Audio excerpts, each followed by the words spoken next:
Hello everyone, আজকে একটা সুন্দর ব্লগ নিয়ে আবারও চলে আসলাম। তো আজকে আমি তোমাদের সঙ্গে শেয়ার করবো একটা দারুণ রেসিপি। টাইটেল আর থাম্বনেল থেকে তো তোমরা বুঝেই গেছো যে হ্যাঁ, আমি আজকে তোমাদের সঙ্গে ইলিশ মাছের একটা দারুণ রেসিপি শেয়ার করব। তো দেখতেই পাচ্ছ এখানে আমি ইলিশ মাছটাকে এখন কেটে দিচ্ছে মা। তো এখানে ইলিশ মাছটাকে কেটে তারপর আমি রান্নাঘরে চলে যাব, তোমাদের সঙ্গে শেয়ার করব রেসিপিটা। তো আমাদের বাঙালিরা তো মাছ ভক্ত, বাঙালিদের এমন কেউ নেই যে মাছ খেতে পছন্দ করে না, আর তার মধ্যে যদি হয় আবার ইলিশ মাছ, তাহলে তো কোনো কথাই হবে না। আর আমি কিন্তু ইলিশ মাছ খেতে ভীষণ পছন্দ করি। আর কারা কারা ইলিশ মাছ খেতে পছন্দ করে অবশ্যই কমেন্টে জানিও। আর এই বর্ষাতে কাদের কাদের বাড়িতে এখনো অব্দি ইলিশ মাছ হয়নি বা হয়েছে অবশ্যই কমেন্টে জানিও। তো দেখো এখানে ইলিশ মাছটাকে নিয়ে আমি ভালো করে ধুয়ে নিয়ে চলে এসেছি রান্নাঘরে। এবার ইলিশ মাছটাকে আমি ম্যারিনেট করব। আর আমি ইলিশ মাছ কিন্তু কাঁচাই রান্না করে, সবাই করে, আমরাও কিন্তু কাঁচাই রান্না করি। তো এখানে প্রথমেই নুন আর হলুদ দিয়ে সর্ষের তেল দিয়ে ভালো করে মাছটাকে আমি 15 থেকে 20 মিনিট ম্যারিনেট করে রেখে দেবো, তারপরে আমি রেসিপিটা করব। তো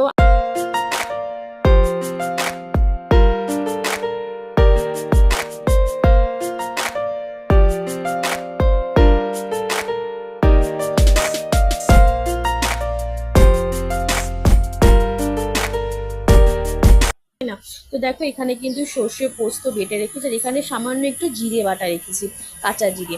তো চলো রেসিপিটা করি। তো এখানে দেখো কড়াইতে তেল দিয়ে প্রথমে আমি এমনি সাদা জিরে দিলাম, সেটাকে ভেজে আমি একটু তুলে রাখবো। আমি সব তরকারিতেই জিরে ভাজা দিই, এটা আমি আমার আগেও কোনো একটা ব্লগে বলেছিলাম। আর তারপরে এর মধ্যে এখন দিয়ে দেবো বেশ কিছুটা কালো জিরে।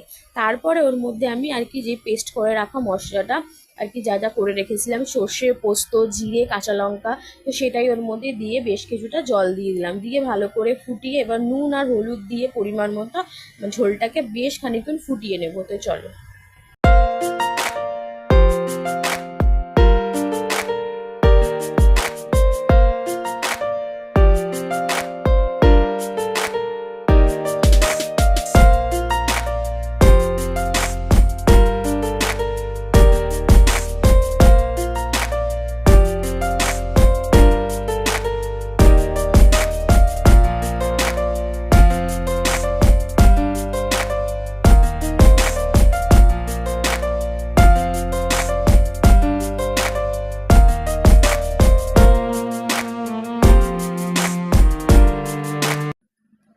তো দেখো ঝোলটা আমি অনেকক্ষণ ফুটিয়ে নিয়েছি, এরপরে ম্যারিনেট করে রাখা ইলিশ মাছগুলো ওর মধ্যে দিয়ে দেবো।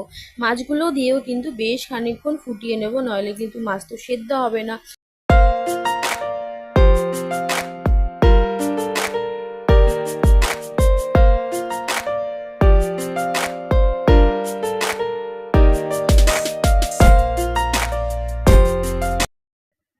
তো মাছগুলো দেওয়ার পরও কিন্তু অনেকক্ষণ ফুটিয়ে নিয়েছি, এরপরে আমি ওর মধ্যে দিয়ে দেবো কয়েকটা কাঁচা লঙ্কা, তাহলে একটা সুন্দর গন্ধ আসবে।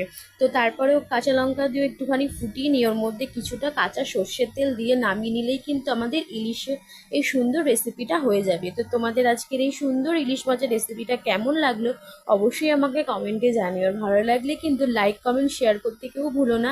আর আমার চ্যানেলটাকে প্লিজ সাবস্ক্রাইব করে দিও।